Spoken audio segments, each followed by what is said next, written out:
she teaches by inspiration and by opening you to explore and be conscious of that inner guide and teacher within you, to realize all the hearts and minds that she has touched and encouraged.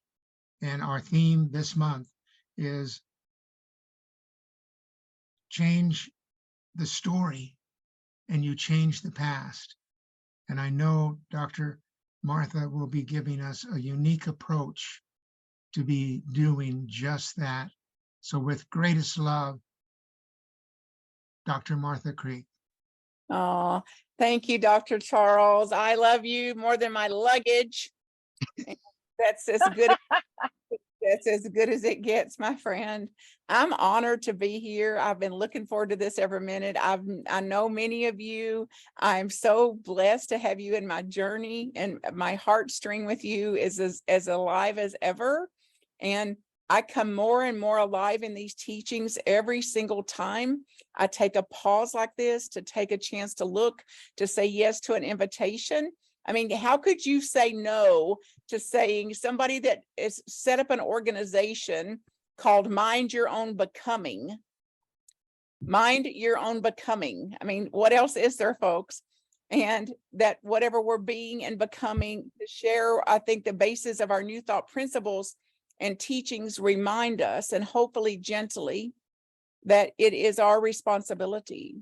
If we have any responsibility, then our being and our becoming, whatever is in a choice point, whatever is in a decision point, when we have enough consciousness, enough awareness in consciousness to say, I'm going to make a choice here. This was inspired by a work that I've used over the years many, many times. And I just wrote again about it, called from a book called The 5 Invitations. And it's written by a man who doesn't write from theory, but writes from a lived reality of this. And some of you will be able to pronounce his name. Every time I start to say his name, I don't think I do it justice, but Frank Ostaseska, Ostaseski,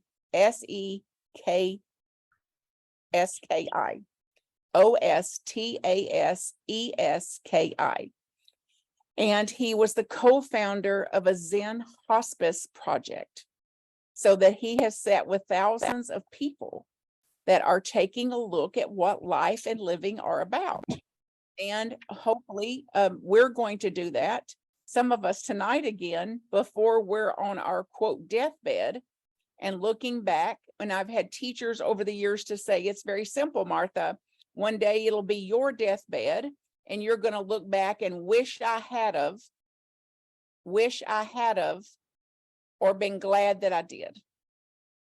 So the first invitation then we'll look at tonight is called Don't Wait. Don't wait.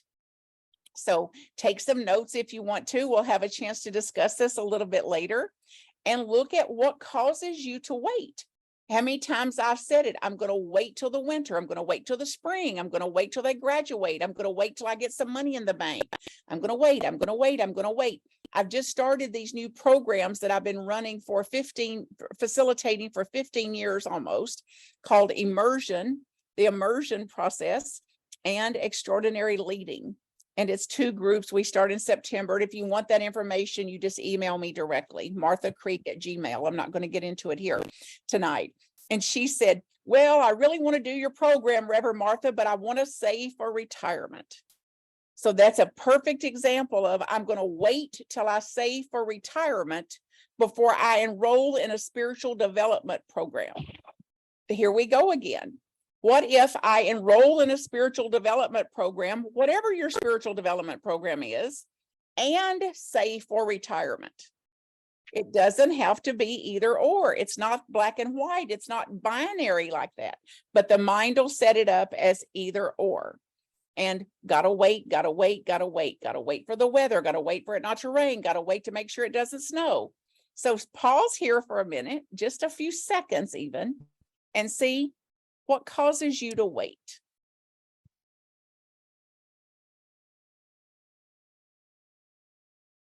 What causes you to wait, to say, I'm going to wait on that.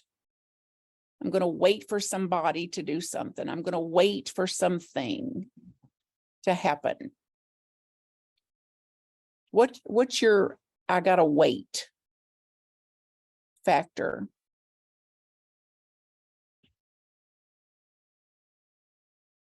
Now, what are the consequences of your waiting? In your life, not in theory, but in your direct experience, what are the consequences of all the waiting you've done?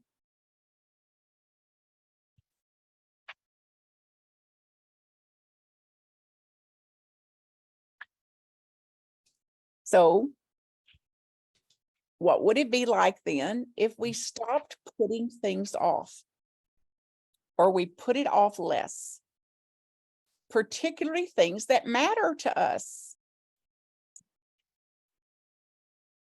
You know, people closer to death don't have as much trouble with this. It's easier for them to recognize the value of every minute, of every decision, of how am I going to spend this day?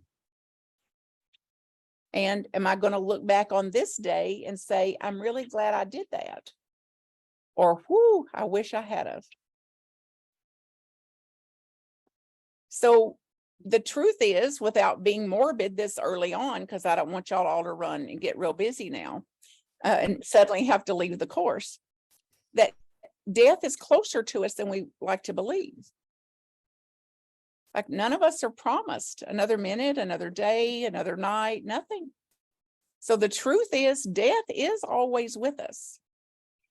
And if we listen closely, the message we hear about that is don't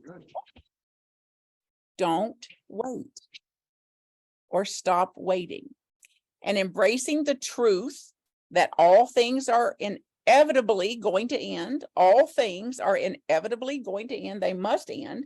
Hopefully we can be encouraged tonight not to wait in order to begin living. And then look around this room. My God, the inspiration. Some of us are not in our 20s anymore.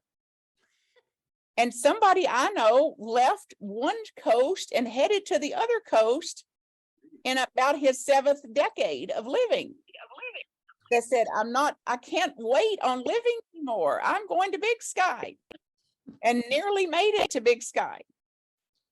So this is an example of this, to be inspired by something like this, by somebody in your life that says, hey, I'm not waiting on this anymore. All the living I've got to do, that I'm going to do, that I ever may get to do, I'm going to do now. And that then for each moment gets sweeter. Each peach, like just this week, I had a peach and I was waiting on eating that peach. Can you believe it? I was waiting on eating that peach. Like, I want to make the peach last. Then the next thing I know, it's going to be past its ripe, because I'm waiting to eat this peach instead of just enjoying that delicious, delicious peach. So what have you put off? What are you waiting on? And then for me, like, one of the takeaways from this invitation, and I'm emotional now, even as I think about it, is not to wait, or to do less waiting, less putting off, and more importantly is to stop, I'll say it, wasting my life on meaningless activities. To stop wasting my day, my hours, my minutes on things that do not matter to me. I don't care about them. Mindless, meaningless activities, and how much of my life I'm spending in that way, how much energy, vitality that I'm leaking off, the energy of my life, the vitality of my life, I'm leaking off on things that really do not matter that much to me. So take another little 30-second pause and see, what are some ways you're spending your time What are some things you're spending your time on and your vital life energy on that really doesn't mean anything to you? No shame about it, please. No shame, no guilt, no self-hate, nothing like that. Just like, oh, I'm leaking some life energy. No different than if I was trying to air condition my room and I looked around and I had all the doors and windows open. It's like, okay, I'm going to look around my life and see, where do I have the doors and windows open? Where am I leaking energy? And when you notice the leak, maybe make a mental note or write it down and see, okay, I'm going to close that leak. I'm going to do less of that. And I'm not going to let that meaningless activity stop me from teaching a class or writing a book or visiting my family or planning a vacation or whatever I want to do in my life that does have meaning or that would make my tail wag, which is a factor. That's how you know something has meaning, if it causes your tail to wag when you think about it. Okay, number one, don't wait. Less waiting. Number two, invitations. And two is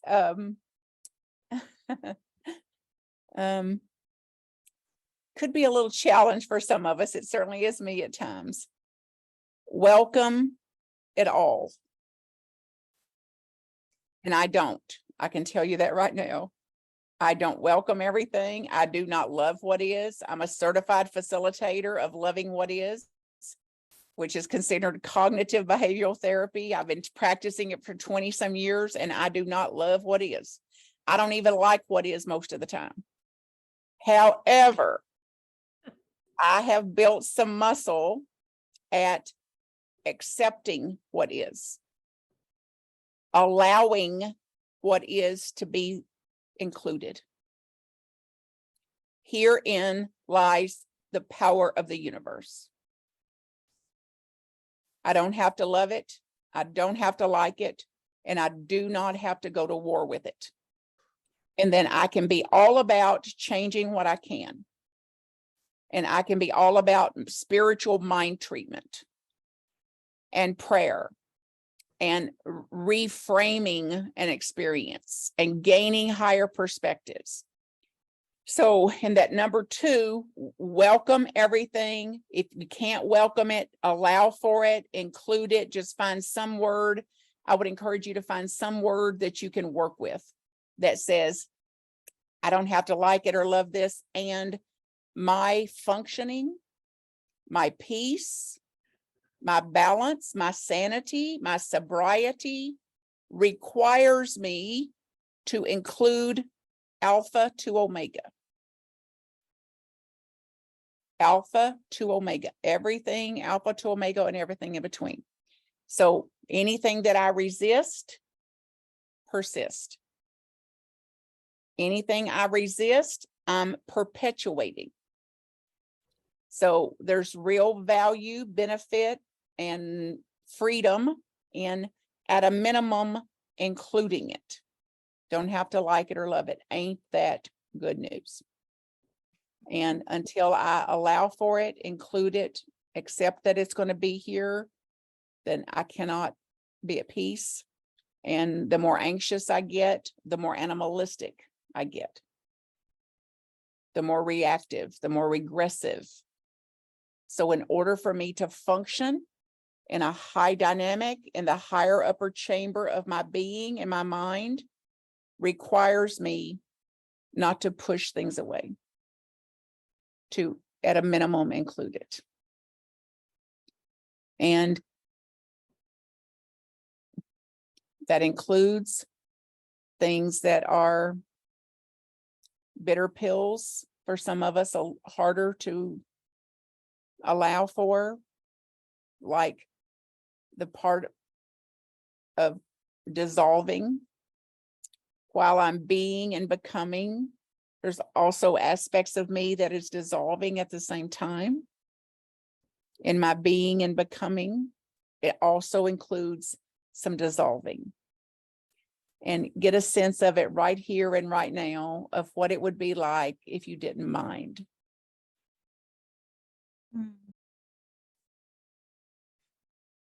So get a sense of softening your resistance to whatever you have resistance for. If you just softened it a little bit. If we kind of backed up from it and gave it a little space.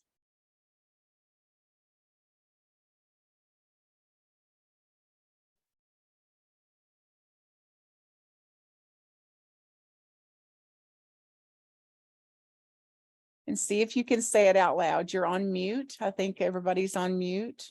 Maybe, oh, hi, Rosie. Rosie's not on mute. You can mute if you want to. It's good to see you, honey.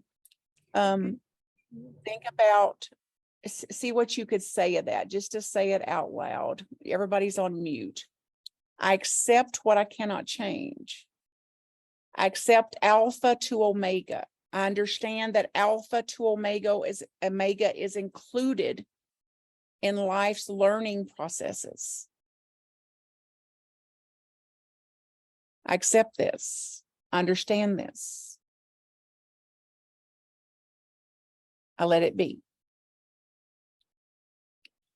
Invitation number 3.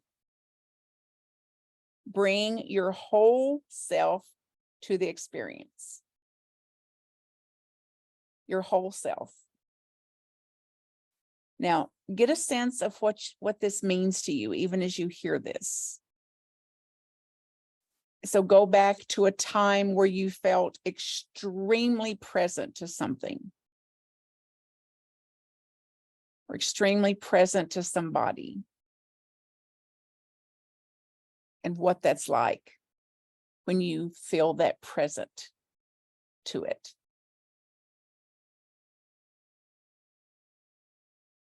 And even now, in this very presentation, in this very class, get a sense of what it would be like to put your whole self in here. Like to dial up your curiosity, to dial up your luminosity. Like and even with the allure to think about now, oh my God, how much is she going to go on? Oh my God, I've already heard this before. Oh my God, thought this was going to be something great. Oh my God, what am I going to eat when I get done here? So just notice the allure and let that be too. That's all right too. That's fine too. And then presence here. Be aware of your breath, being breathed.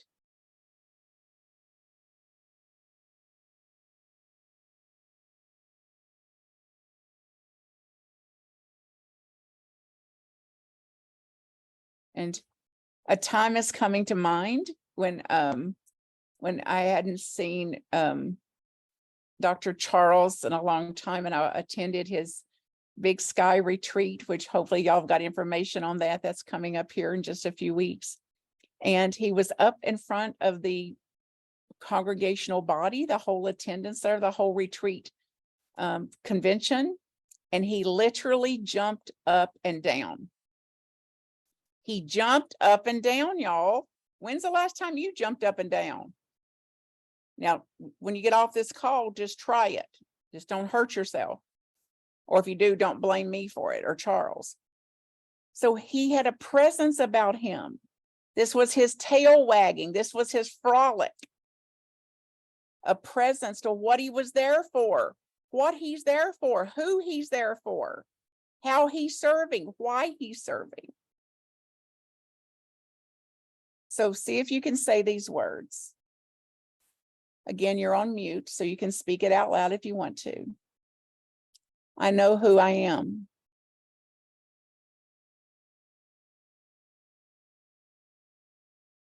I know what I am.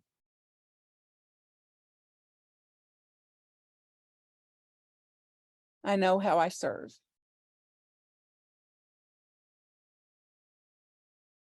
I am here. I am here. I am here.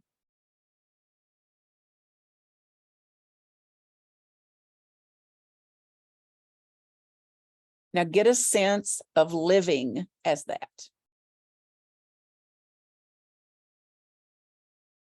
And this will get juicy because somebody will cross you here before a day or two. They'll roll their eyes at you. They'll use some tone of voice you don't like. They'll trigger that wounded, scared part of ourselves. And get a sense of bringing your whole self to it. I know who I am. I know what I am.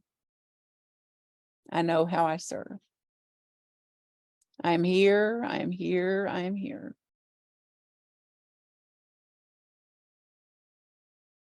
Big deep breath. Invitation number 4. Find a place of rest in the middle of all things. I'm going to put these invitations in the chat in just a minute too. Find a place of rest in the middle of your work. And I don't know how else to say it other than I'm convinced without these invitations, without me not waiting on things that matter to me, not pushing things away and not wasting my vital life energy, resisting what I can't change and mad about what I can't change, and without presence and bringing my whole self to it, and finding a way to rest while I work, finding a place of rest in the middle of all things, I wouldn't be able to do what I'm doing. I certainly wouldn't be able to do it decades and decades of it. And to not be worn out, empty tank of gas, exhausted, or cynical. So finding a place of rest in the middle of all things. So let some images come to mind. And you in the middle of your work, whatever your work is, what would it be like if you had a restful posture even while you're working? What would a restful posture in the middle of your work look like? What are some images of that?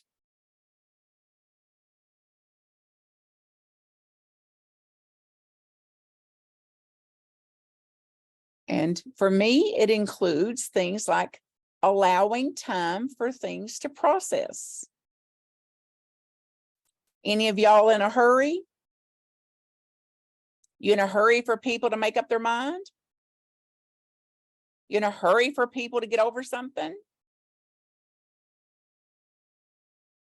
So what are you in a hurry for?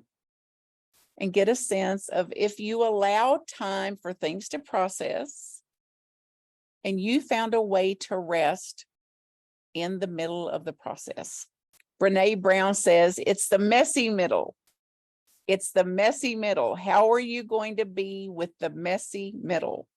In the I don't know periods, I don't know how it's going to turn out. I don't know what I'm supposed to do here. It's not clear yet what I'm being guided to. My friend Jim, who I said is going to be a speaker here at the Anton conference next year, calls it the liminal periods. The liminal periods, when it's not clear, the big question mark between things. So what's the consequence of not finding a place to rest in your life? Fast-paced, moving, dramatic, losses, transitions. This today so far, I've got calls with broken water pipes, diagnosis, life on its terms. What would it be like to be at rest, even with life unfolding in those ways? get a sense of rest. Yourself in a more restful posture, regardless of what's happening.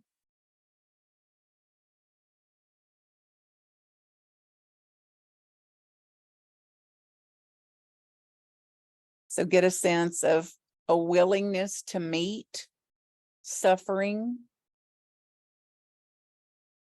the shadow, our neurosis, our wounds, a little more at rest about it. The quote that I used for the newsletter I just wrote today said, our parts, these parts of us that have been wounded, are not here to be healed. They're here to be held.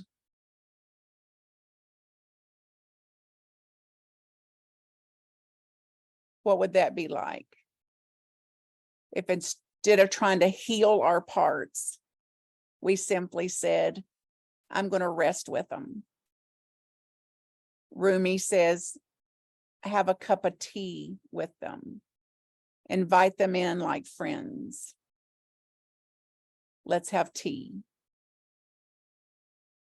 So this notion that I'm not supposed to have fear, for example. I can't be easy. I'm mad at being afraid, Martha. It's like fearlessness is not about, fear is not to be eliminated.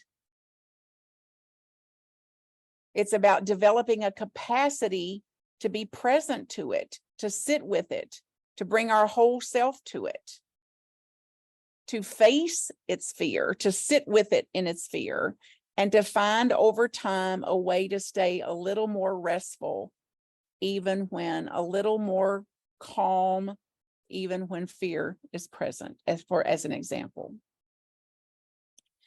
And then number 5, the 5th invitation. Cultivate don't know mind. Now, this will be enough to finish some of you off here. So for the mind that absolutely believes it's got to know, better know, needs to know right now. And oh, by the way, I do know. I don't even know what you're talking about, Martha, because I know.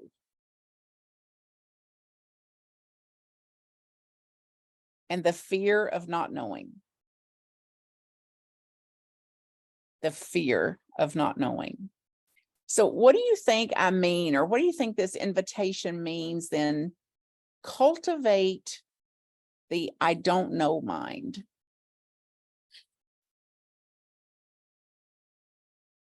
What do you think it means? And what's the consequences of operating from the I know mind? What's some consequences of pretending that you know when you can't really? What's the consequences of interpreting somebody's action or somebody's inaction and then making up what it's about and then believing what you made up about it?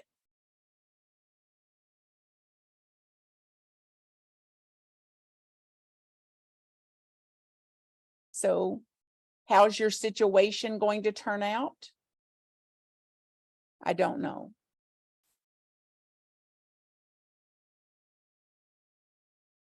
What's my mobility going to be like when I'm 95?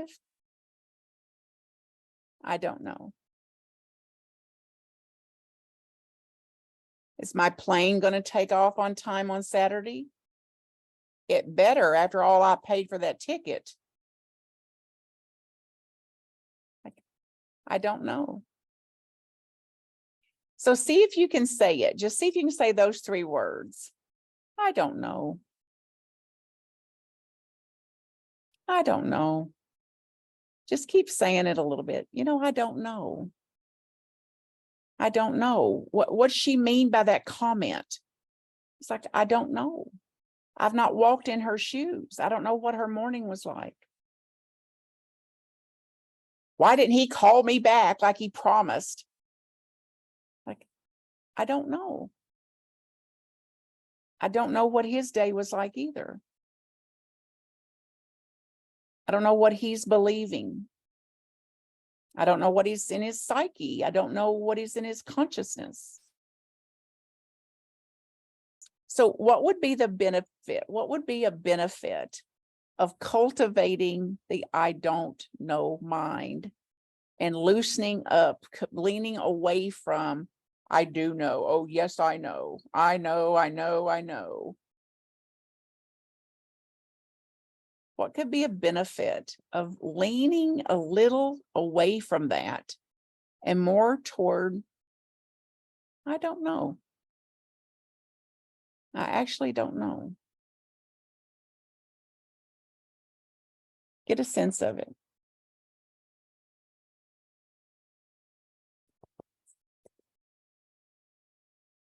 So don't wait or wait less. That's number one. Welcome everything, or as a minimum, stop resisting or resist less. Stop pushing stuff away, because what we resist persists. Number three, bring your whole self to the experience. All of your parts, the afraid part, the wishful part, the critical part, the judgmental part, like bring your whole self to it. And remember, I know who I am. I know what I am. I know how I serve. I am here. I am here. I am here. And how do I know this experience is for me? It's happening. Number four, find a place of rest in the middle of all things. Find a way to rest in the middle of all things. And number five, cultivate, practice, uplift the don't know mind. I don't know. And I said it so much for a few years that it got kind of rote. So instead of saying, I don't know, I would say, God knows. God knows. So how's it going to turn out? God knows. And I'll know when I need to know. I'll close with this little poem. It's a few lines and it goes like this, and it's by Rumi. The breeze at dawn has secrets to tell you. Don't go back to sleep. You must ask for what you really want. Don't go back to sleep. People are going back and forth across all the door sills where the two worlds touch. The door is round and open. The door is round and open. Don't go back to sleep. All blessings to all of you. I know who you are. I know how you serve. I know whose you are. And I'm delighted that I have a heartstring with you. Let me know how I can support you. MarthaCreek@gmail.com. MarthaCreek.com. Anyway, anytime I can ever be of any support or to get information about my programs. MarthaCreek.com if I can support you. Blessings.